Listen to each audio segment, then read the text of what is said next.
cause ng Top Avenue na baha, no, ay talagang maraming burak yung ilalim. So, in a good weather, I think yung little resources namin as a city will be redirected to address the flooding in Top Avenue. Now, let me use this opportunity again to all 896 barangays to confront and do the regular declogging of the respective barangays because it helps. Dahil district na baka may tanong sa inyo. Okay lang po. Sama kayo sa Baseco. Punta namin sila. Yung second largest natin. Anyway, good morning. Magandang umaga. Boy, 1,289 individuals in total na natulungan ng Manila Social Welfare Department natin sa Manila since last night. At ipinagpapasalamat ko naman sa Diyos, bagamat very challenging yung sitwasyon kagabi sa ulan at baha, wala pa namang reported na casualty sa Manila. But then again, papasalamat din ako sa ating Superintendent Nerissa, because as of 6:30 p.m. kagabi, when we had our CDRRMO emergency meeting to prepare to the incoming malakas na ulan, we were allowed to utilize 104 schools. Usually kasi mayroon kaming evacuation site lang. But that is limited.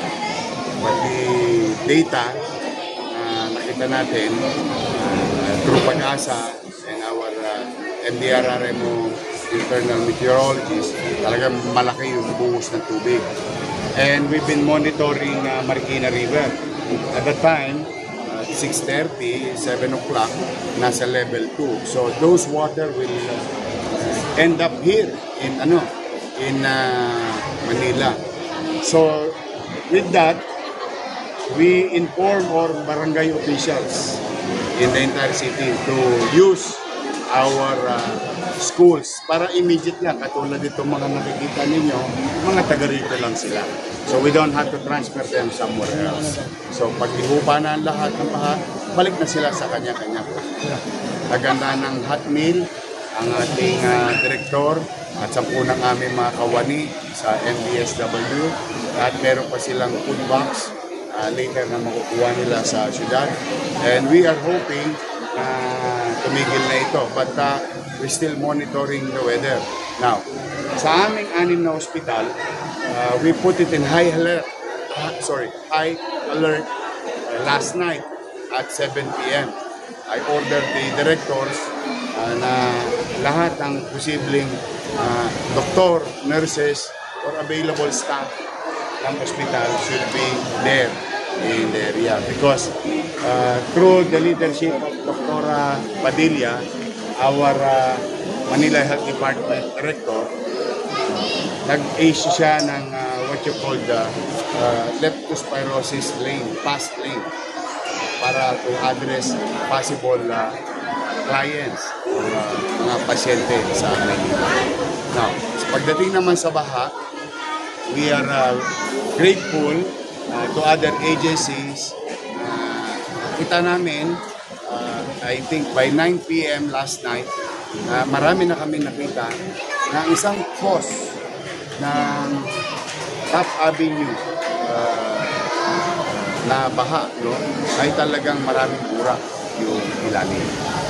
So, in a good weather, I think yung little resources namin as a city will be redirected to address the flooding in Top Avenue. Now, let me use this opportunity again to all 896 barangays to confront and do the regular declogging of the respective barangays because it helps. Again, maraming salamat sa inyo, sa ating mga media partners, sa mga vloggers na naiimpormahan ay padadala yung mensahe sa ating mga kababayan na sasabukan dito sa Salamat sa Diyos. We are now hoping na hindi na tumuloy itong next. But this time is light to moderate. Gabi, moderate to heavy. So we are still monitoring the weather. Sir, clarification lang, ongoing pa rin ba yung declogging efforts kahit na matapos nila? Yung kagabi sa Top Avenue, I really wanted to find the problem. Talaga po meron mang problema. But it seems now we know. Then the next action we're going to do is to do what is necessary. Now, ang lahat ng resources ngayon is being utilized to our temporary evacuation area and our evacuation area to address the people who are in need of food and all other things, even medical. Kasi kanina, katulad yung isang bata, may lagnat. Sabi ko, may pagkakataon, dali na kagad sa hospital. And thank you nga pala, no? Doon sa isang netizen kagabi. While we're doing streaming last night, rounds in the city, may nag-comment na isang netizen na may isang matanda na buwanan. And we're happy to report to you na through our Manila Police District and MDSW na iligtas naman yung matanda. Kasi walang kasama. Mayor, we only talked about TAF, no? How about po sa other Espanya, areas? meron kami. May assessment na po ba kayo? Yung baha, it's everywhere. We're just talking about TAF because ang weird lang kasi may portion ng TAF may baha, may portion ng TAF na wala. Espanya is no news already. We know it already that the flow of water, the heavy flow, as you can see in the Mabuhay or what you call mas kilalang Rotonda, nakikita mo naman talaga ang lupa pababa sa Maynila. So understandably, by its space, no? But talagang pinagtatakot ko yung Top Avenue. But then again, nakita na namin, we'll do action about it. In Damka area, may pumasok na tubig sa San Juan River. In our riverside, tulad nito, lahat na may riverside sa Maynila, affected talaga. That's why nilikas sila sa hospital.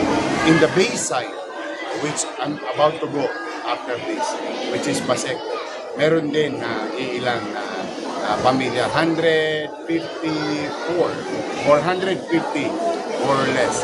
So more or less about 500, 600 individuals ang meron sa Paseco. Sa ibang lugar, katulad ng Smoky Mountain, since 5 p.m. kahapon, nagpapakain na sila Director Jay, at yung barangay chairman doon, si Chairman Hernani. Inilagay yun sa basketball court, yung 23 families. So it's everywhere, scattered, not concentrated, well being managed and attended to yung mga evacuation area. Yung baha, we still have some areas. Like ito, paglabas sa eskwelahan, but so far, umuhupad. And in the absence of the rain today, I think we might go back to normalization. Sure. Yung barangay natin, kita.